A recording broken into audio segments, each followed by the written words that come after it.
Hi, everybody. Thank you for joining us for today's Effectively Implementing User Management webinar.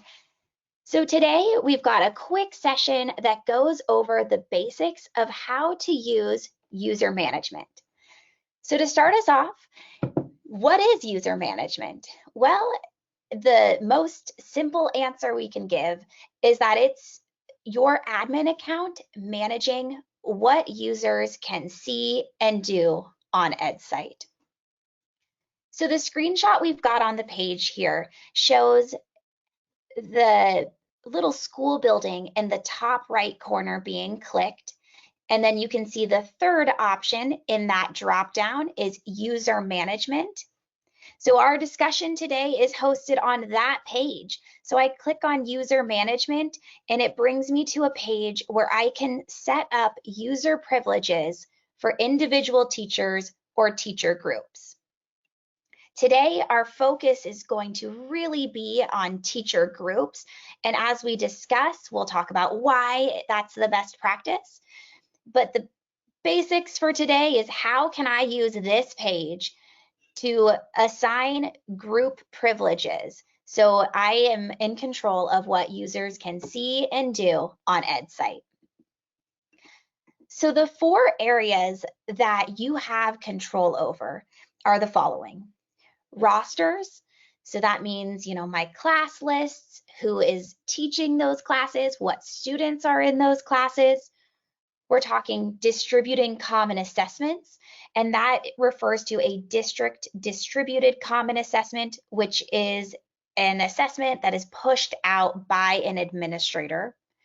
We're talking about data access, and finally, content folders.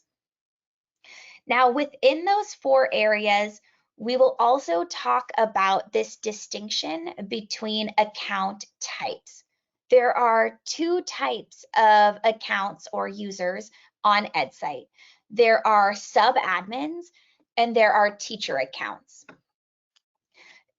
The third category, we actually aren't really going to talk about too much today, even though it's the account that we do everything for user management from. So each district or each network or each school, whatever your account is set up to support, you have one main admin account.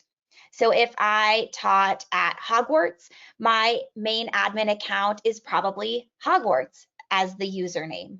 And within Hogwarts, I would have Albus Dumbledore as a sub-admin. I would have McGonagall and Hagrid. I would have different administrators at that campus get their individual accounts as sub-admins. But the main account of Hogwarts, that's not really one that you log into regularly, but it is the account that we set up all of the users from. I'm also going to loop in my colleagues to see if they want to add anything before we dive into these four areas, or if they want to weigh in on sub-admins versus teacher accounts. Sure. Thanks, Julia. I think in the next slide, we're thinking about, pieces to think about here with these dimensions, and we'll get into that in a second. But I think it's important to think about, with data access, right? We work with a lot of different customers around the country, and we see a lot of different things. Some schools prefer for their teachers to share data within their school with each other completely. So that's possible as far as data access goes. Some networks or districts want to distribute common assessments centrally, and so they want to set up a curriculum team that's able to distribute out those common assessments, create them collaboratively, and then push them out across multiple states even. And content folders are just a great way for people to collaborate. And a lot of times we'll see that at the school level or even across a whole district where teachers, in addition to the common assessments from their district, teachers are creating their own stuff and sharing it together, which we love to see. With rosters, a lot of times there might be someone, at a building who is managing things day to day. And so we have Clever, we have ClassLink, we have many ways to sync rosters. But you can give someone manual control over a single school if you want them to help out with little roster changes day to day as well. Right. Great. Yeah, it's nice to start the session by thinking about the range of ways people use Edcite and how these areas ultimately are the keys to making sure each team can use it the way that they want. So let's dive into rosters. Oh, but before we do that, things to think about. So as we're going through each of those 4 areas, we want you to keep in mind a few questions. Think about who you want to have access to the different privileges. Like Brian mentioned, do I want this to be pushed out centrally? Okay, if it's going to be pushed out centrally, this test, who should be pushing that test out? Could I group the who there? Do I want a particular role to have a privilege? Do I want some school-based group? Do I want some other field where I'm grouping individuals around a certain action or access? Are these groups going to change regularly? Or is this something I really just set up at the start of the year and it will stay pretty much the same? And the last thing that we'll preview here and then again come back to is how should I structure folders to best support those levels of access? And when we talk about folders, you can think of your experience with folders in Google Drive or OneDrive and how you can give access to folders and subfolders because that plays a key role in providing access to materials. So with all of that in mind, let's dig into rosters. So from my user management page, I can authorize a group of individuals to access a list of teachers, a list of students, a list of student groups, and a list of classes. And for teachers, students, and classes, the setup is going to be pretty consistent. Usually if I am setting up access for a principal or a school-based administrator, I usually set them up with what we call own school. So that first option under schools in this first row, first column, own school would say, if I am a teacher at Gryffindor, then I'm going to automatically, if I'm the principal at Gryffindor, sorry, I'm the principal there and I'm given own school access, I will see all of the teachers at Gryffindor, but I would not see the teachers at Slytherin. Same thing goes with students. Here for students, I can see own school, all schools, select schools. If I select own school, then again, the principal from Gryffindor sees the Gryffindor students. The principal from Slytherin sees the Slytherin students. And the same for that classes option. What's nice about own school is that it's really efficient at making one school-based admin group, but making sure everyone gets their school's information. So I don't have to make a group for 1 to 3 school-based administrators at Gryffindor and then give them select school Gryffindor and do that for every school. Instead, I can set it for own school and it scales nicely. In terms of grade levels, you have that same function where you can choose own grade, all grades, or select grades. I typically recommend for school-based administrators or district administrators selecting an all grades access model, just because sometimes you have a student that maybe I have a principal or assistant principal supporting grades 5, 6, 7, and then a different assistant principal supporting 3, 4, and 5.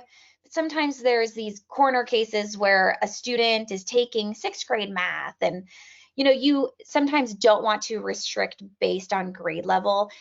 If you get all of the school data, I just typically see people put all grades unless it's a grade level chair, and then in that case I might do own grades or select grades for what they should have access to. Brian, has that also been your experience that most people put all grades here?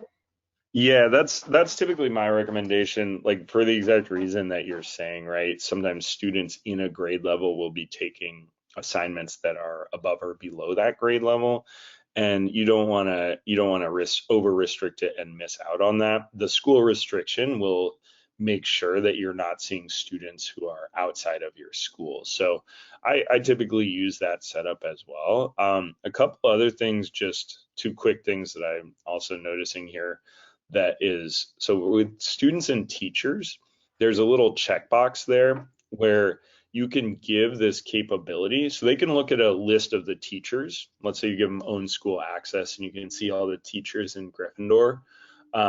That's great. You can also give a capability, and this is totally up to the person setting this, whether you want to give them the ability to log in as teachers and students. So sometimes that can be helpful, just for helping a teacher out and giving them some instructions and seeing what's in their account and seeing what they're actually looking at. Or for a student, with just making sure that their account is running properly and you're able to sign in as them. So those are nice things to highlight there too.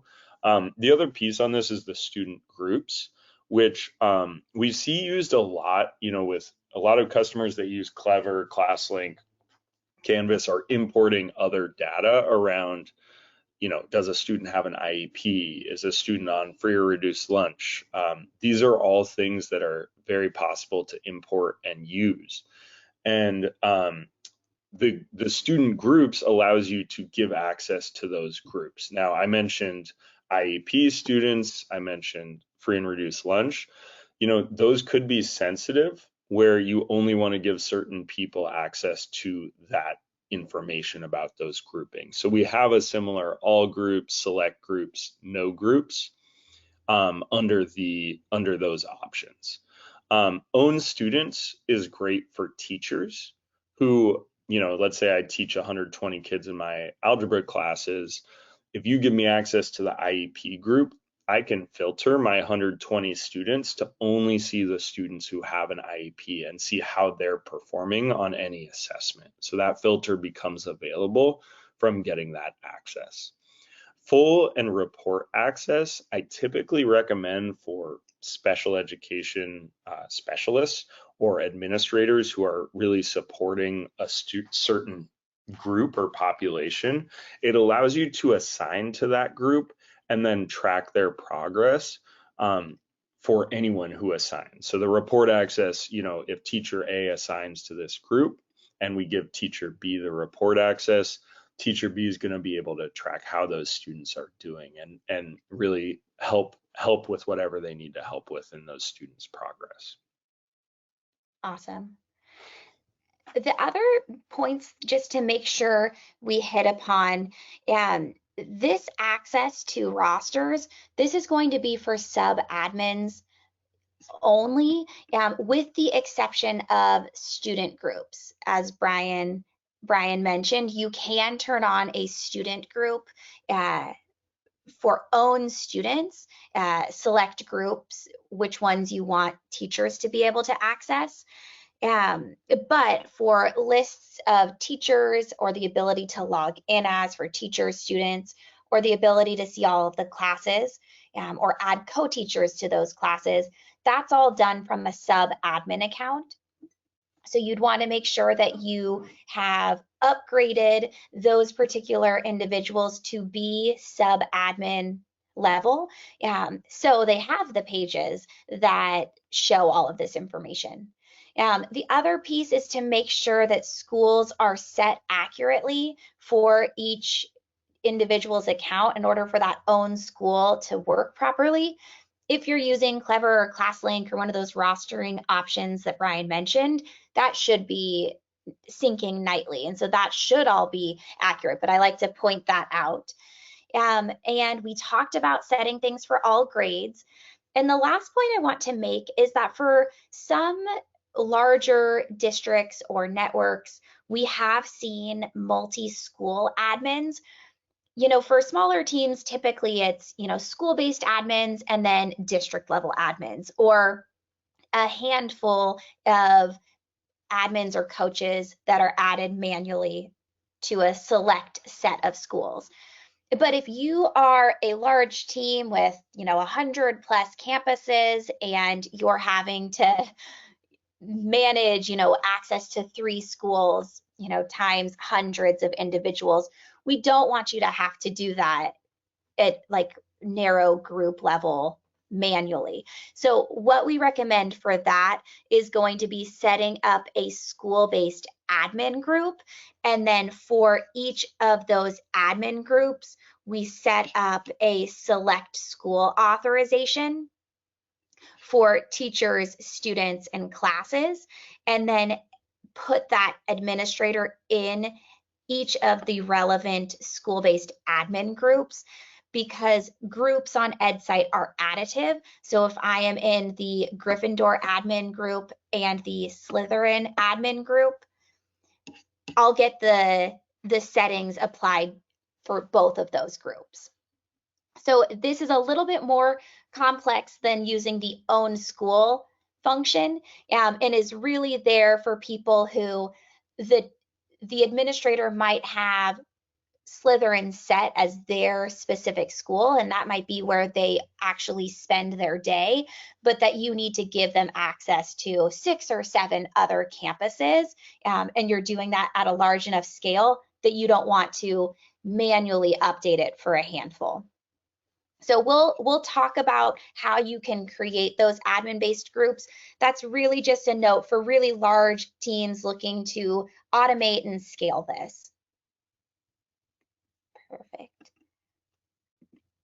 Okay, so we're going to go into the data next. This actually is a pretty similar structure that we just talked about, in terms of own school versus all schools versus select schools, and then the same for grade levels. A couple important points here is that this section can be set both for teachers and sub-admins. For teachers, it just gives additional access in their own reports hub. And Brian, am I correct in saying that it only gives them the additional submissions? Let's say if it's set to own school, all grades, it's just going to show them other submissions from their school on assessments that their class has been assigned, but not every assessment from their campus. Yes. So the Teacher Reports Hub brings in assignments that a teacher gives, so to their own students. The cool thing with the reports access, and I was mentioning this earlier on, where we have some districts that really prioritize, in PLC groups, teachers being very open with their data and working together when they give common assessments. So they'll give this setting, and then the teacher's able to see across their school, hey, there's 5 other teachers who gave this, and this is how my students are lining up with them. So that's a really useful tool for teachers to be able to look at reports and look at some additional reports for other teachers as well. Like I said, it's something you want to norm on and make sure that your team has a strong data culture to do that. But it's really cool to see some of our customers using that. Yeah. And then everything else is pretty much the same as our roster level talk through. In order for own school to work properly, you need to have the schools set accurately. We recommend doing all grades unless doing like a grade level chair or a really intentionally narrow grade level access. So own grades or select grades. And then the same thing with multi-school admins for those larger teams looking to automate and scale for hundreds of users with multiple schools. we'll talk through the admin-based school groups and how to use select schools and multiple school groups for those specific cases. Now, moving on to distributions.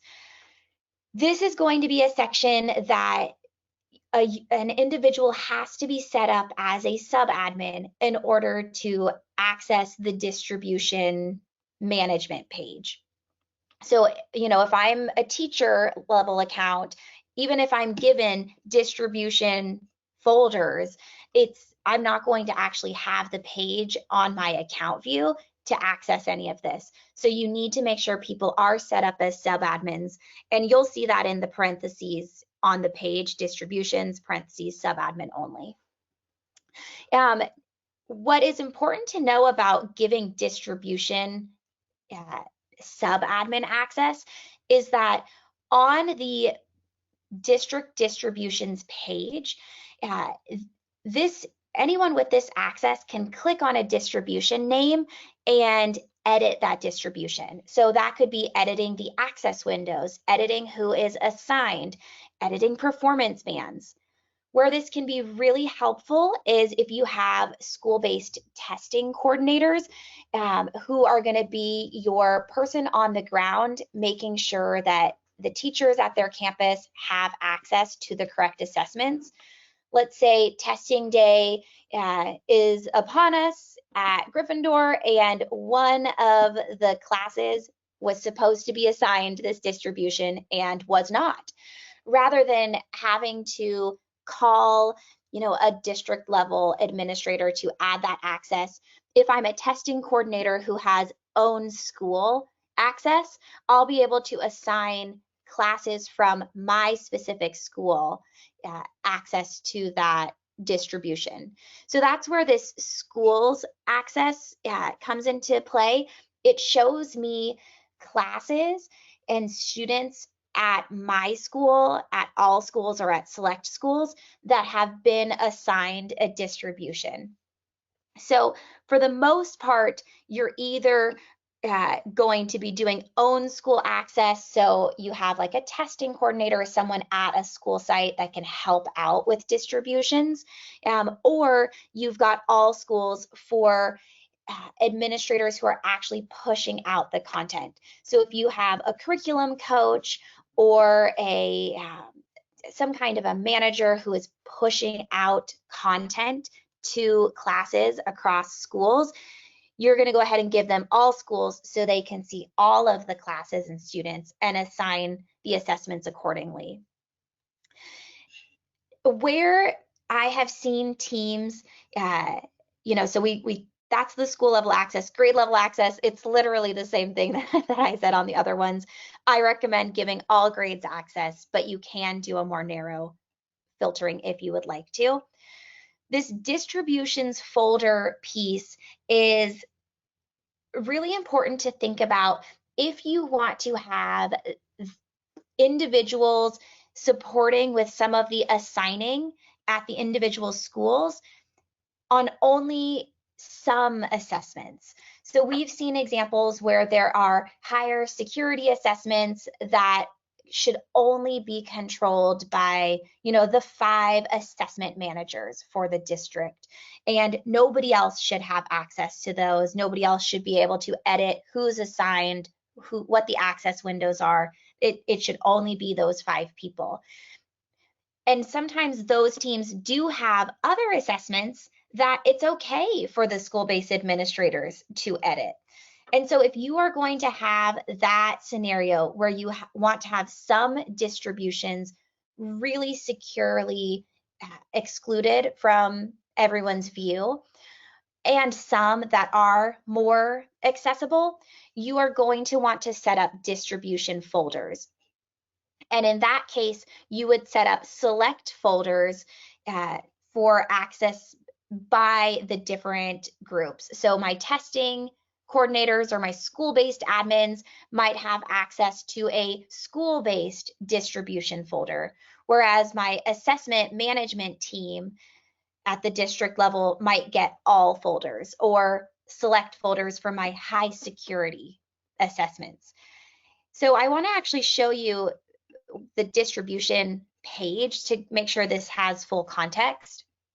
So within your admin or sub-admin account, you have a content menu, and when you drop down, you can see district distributions, and that will bring you to this page where all of the assessments that have been pushed out to different classes are visible. You'll notice over here on the left, I've got school folders. So this is where I've got my distribution folders. So I've got distributed district tests versus school-based tests. I can add additional folders with this plus sign. And when I set up a distribution, I'm going to place it in either my district distributed tests for the district tests or school-based tests, or whichever folders you've set up. And so that's where the select folders option in your distribution folder, that's where that comes in. So this is a piece where you want to really think about who should have access, what content should they be able to access. And once I know those things, I think, do I need to set up distinct folders to house those different materials so I can really share intentionally? And those folders are set up from your content menu in your district distributions page. Brian, did I miss anything on that one? I think you did a great job summarizing that. Yeah, it's a useful, really useful and good to think about who you want managing these and distributing them, but I think you hit on all the important points there. Yeah, okay, perfect. So I know we're running low on time, so we'll try to go through these next ones pretty quickly. Content, when we talk about content, we talk about two main pieces of material: assignments and questions.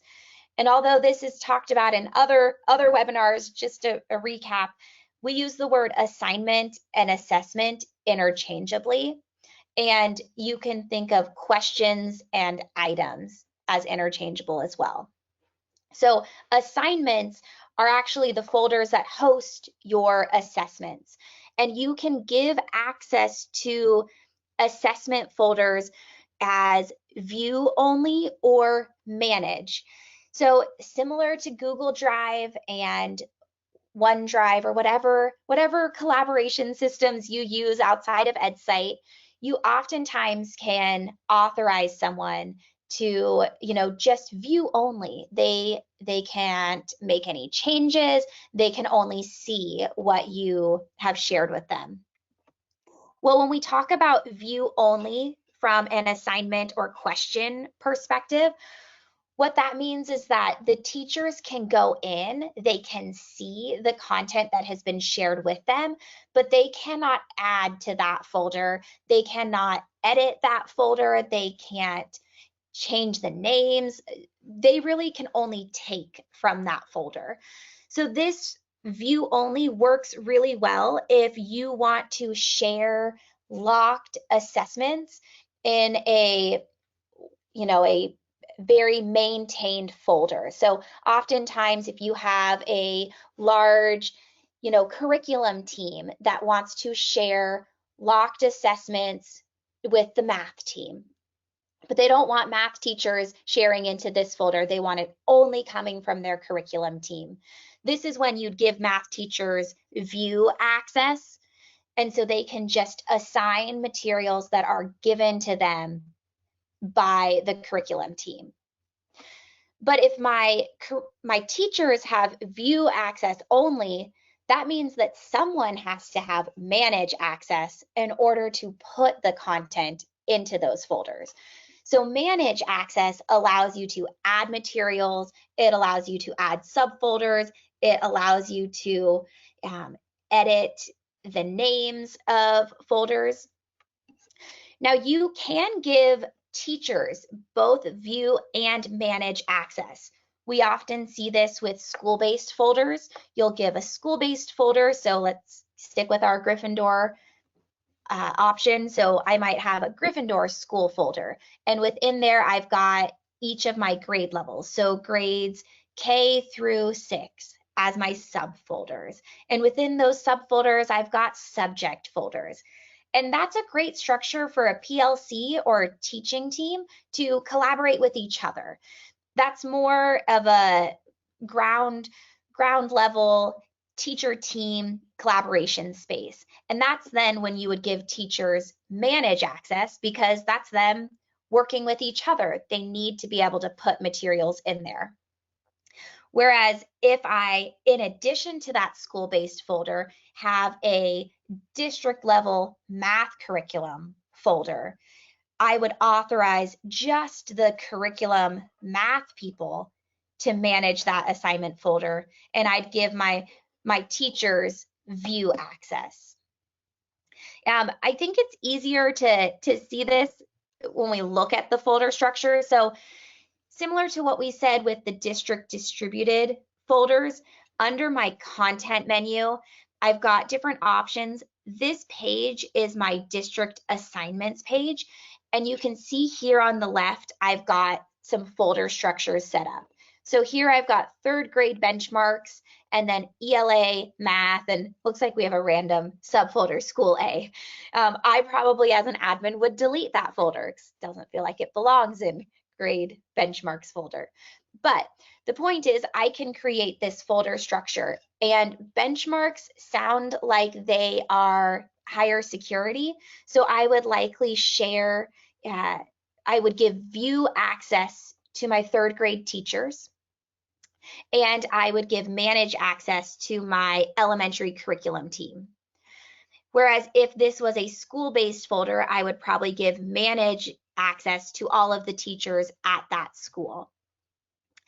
An important point when thinking about common assessments, or common assessments that are teacher assigned or district distributed, both of those pathways are dependent on having school folders set up. So if I'm going to give a distribution, I, as an administrator, need to have an Edcite Schools folder to distribute materials from. So you have to have, if someone's going to push out a test, they have to have access to a folder. If it's going to be a teacher assigned common assessment, again, your teachers have to be able to at least view that assignment so they can access it to push it out to students. So any other questions about school folders, definitely we'll leave information at the end. But the recommendation I like to give people is to give, as a starting point, school-based folders for teachers at each school to have manage access to.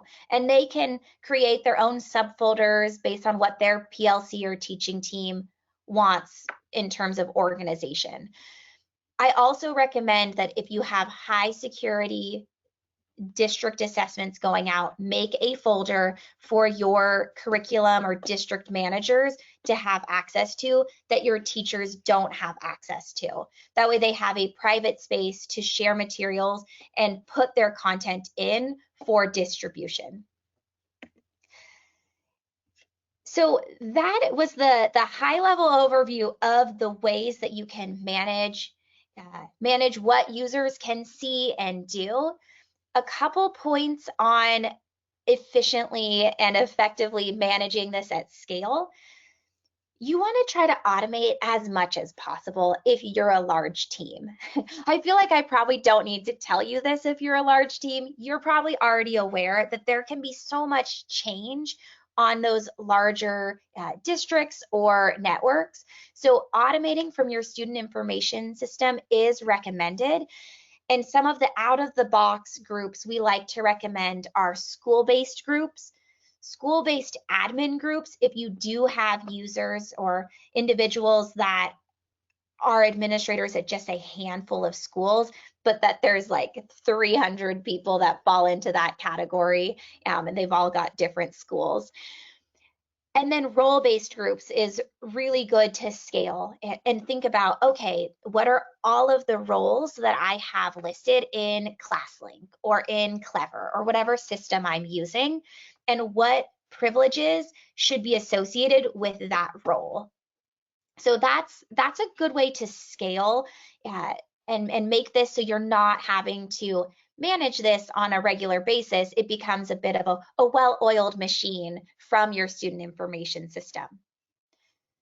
Now, we love well-oiled automated machines, but we also recognize that sometimes there is something that won't fall into regular fields. Maybe you just have three rock star teachers that are going to be helping with EdSite distributions.